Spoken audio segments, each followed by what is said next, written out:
இந்த வீடியோக்குள்ள போறதுக்கு முன்னாடி நம்ம சேனலை சப்ஸ்கிரைப் பண்ணாதவங்க சப்ஸ்கிரைப் பண்ணிடுங்க, பக்கத்துல இருக்க பெல் பட்டனையும் கிளிக் பண்ணிக்கோங்க.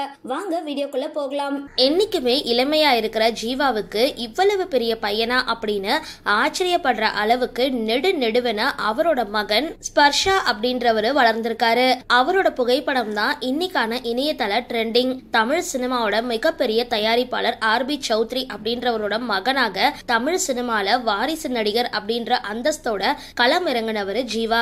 ஆரம்பத்துல சில படங்கள் சறுக்குனாலும் அமீர் இயக்கத்துல வெளியான ராம் திரைப்படம் ஜீவாவை வேறொரு தளத்துக்கு எடுத்துட்டு போயிருந்தது.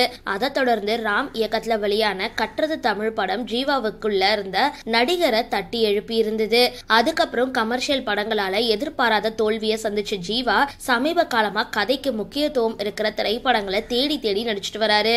கடைசியா ஜீவா நடிப்புல வெளியான திருநாள், ஜிப்சி, கொரிலா போன்ற படங்கள் ரசிகர்களிடையே நல்ல வரவேற்பை பெற்றிருந்தது. தற்பொழுது ஜீவா பாலிவுட் நடிகர் ரன்வீர் சிங் அப்படின்றவர் கூட சேர்ந்து 83 அப்படின்ற படத்துல நடிச்சிருக்காரு. இந்த படம் விரைவில் வெளியாக இருக்கிறது குறிப்பிடத்தக்கது. சமீபத்துல ஜீவா தன்னுடைய இன்ஸ்டாகிராம் பக்கத்துல தன்னுடைய மனைவி மற்றும் மகன் கூட இருக்கிற புகைப்படங்களை பகிர்ந்திருக்காரு. ஜீவா 2007ஆம் ஆண்டு சுப்ரியா அப்படின்றவங்களை திருமணம் செஞ்சுக்கிட்டாரு. 2 பேருக்கும் ஸ்பர்ஷா அப்படின்ற மகன் இருக்காரு. 11 வயதிலேயே அப்பாவோட உயரத்துல பாதி வளர்ந்துட்டாரு அப்படின்னு ஆச்சரியமா பார்த்துட்டு வராங்க கோலிவுட் வட்டாரம். சரி, இந்த வீடியோ பத்தின உங்களோட கருத்துக்களை கீழே கமெண்ட் பாக்ஸ்ல போஸ்ட் பண்ணுங்க. வீடியோ பிடிச்சிருந்தா லைக் பண்ணுங்க, ஷேர் பண்ணுங்க, மறக்காம டிபி காபி சேனலை சப்ஸ்கிரைப் பண்ணுங்க.